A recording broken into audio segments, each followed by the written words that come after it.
Shalom Bapak Ibu yang dikasihi Tuhan, kita kembali akan merenungkan firman Tuhan. Mari kita berdoa. Bapa di sorga, kami bersyukur buat hari ini Engkau rahmati bagi kami. Kami boleh bangun dan kami boleh sehat diberkati Tuhan. Dan saatnya kami mau melandasi hari ini dengan firman-Mu. Berkatilah ya Tuhan, kami anak-anak-Mu telah sedia mendengarnya di dalam nama Tuhan Yesus. Amin. Bapak Ibu, firman Tuhan kita terambil di dalam Kejadian 37 ayat 24 dan 28. Dan mereka membawa dia dan melemparkan dia ke dalam sumur. Sumur itu kosong, tidak berair. Ayat 28, ketika ada saudagar-saudagar Midian lewat, Yusuf diangkat ke atas dari dalam sumur itu. Kemudian dari dalam sumur itu dia diangkat, dijual kepada orang Ismail itu dengan harga 20 sikal perak. Lalu Yusuf dibawa mereka ke Mesir. Itulah firman Tuhan yang menjadi dasar renungan kita pada hari ini. Nah, tema kita adalah belajar dari Yusuf. Jadilah pelaku firman. Nah, saudara, perjalanan hidup Yusuf adalah merupakan cerminan dari perjalanan hidup kita. Perjalanan Yusuf terdiri dari dua jalur, bisa disebut seperti itu. Jalur yang pertama disebut penderitaan dan jalur kedua disebut kelimpahan.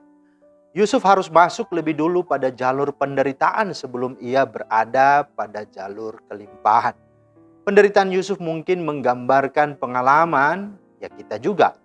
Ya, bisa saja itu terjadi sekarang ini. Nah, saudara mungkin sedang diperlakukan secara tidak adil. Mungkin saudara ya dihina, dicemooh atau berbuat dengan tidak baik ya, dari orang-orang yang ada terdekat kita. Kita disakiti, kita ditolak, bahkan mungkin masa depan kita dihalangi, dihambat. Ya. Nah, saudara mungkin masuk ke dalam sumur-sumur yang ada. Bisa kita masuk dalam sumur ketersinggungan, bahkan juga bisa sumur kegagalan. Dan di dalam sumur apapun dan manapun, kita harus belajar memberikan respon yang tepat dan yang benar untuk bisa mencapai penggenapan janji-janji Tuhan yang luar biasa. Maka kita bisa belajar beberapa hal dari kehidupan Yusuf, pribadi Yusuf, yang membuatnya keluar dari sumur lumpur kehidupan itu dan yang akhirnya membuat Yusuf berkemenangan. Nah, apa itu? Mari kita lihat beberapa hal. Yang pertama, mari sadarilah bahwa serangan si jahat selalu mau menggagalkan promosi dari Tuhan untuk masa depan kita. Dengan memanfaatkan siapapun dan apapun. Bisa itu orang, bisa itu keadaan, bisa saja itu persoalan. Bahkan event itu keluarga kita, orang-orang terdekat kita. Ingat bahwa si jahat selalu datang untuk mencuri, membunuh, dan membinasakan. Tetapi kita harus ingat bahwa Tuhan kita Yesus Kristus datang supaya kita mempunyai hidup dan mempunyainya dalam segala kelimpahan. Nah, hal yang kedua adalah fokuslah pada janji Tuhan, bukan pada apa yang sudah atau sedang terjadi. Ya, kalau pecundang dia fokus pada apa yang dia telah atau sedang alami. Tetapi seorang pemenang, seorang pejuang, dia akan fokus pada masa depan. Pada kemana dia akan pergi.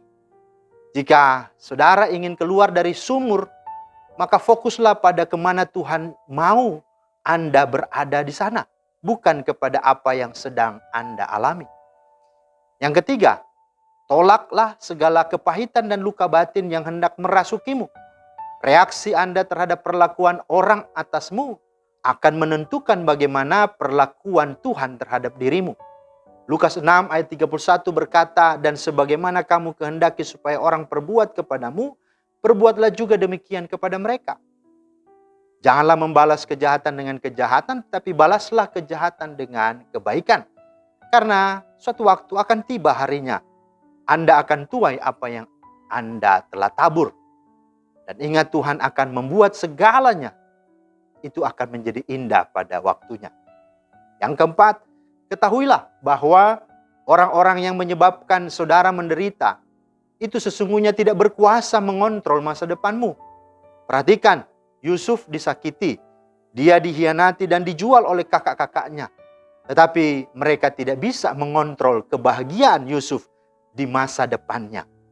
Yusuf tetap menjadi penguasa di seluruh tanah Mesir. Yesaya 60 ayat 14. Sebab rancangan Tuhan adalah damai sejahtera dan bukan kecelakaan, yang memberi hari depan yang penuh harapan. Yeremia 29 ayat 11. Dan yang terakhir, mari menangkanlah segala persoalan, perkara apapun, hanya dengan iman, dengan kasih, dan dengan firman Tuhan. Jika saudara telah masuk ke sumur, apapun sumur itu, kekecewaankah, luka batinkah, masalahkah, penolakkah, segala macam bentuk sumur-sumur hidup kita. Ingat bahwa saudara tidak bisa memenangkan peperangan rohani dan tidak akan bisa keluar dari sumur itu hanya dengan kita mengandalkan logika kita, harta kita, dan seluruh tahta kedudukan apapun. Karena semua itu hanya bisa kita menangkan dengan kita imani Kristus Tuhan kita, dengan kita mengaplikasikan kasih sebagaimana Yusuf tetap kasih kepada saudara-saudaranya, dan dia bisa memenangkan mereka.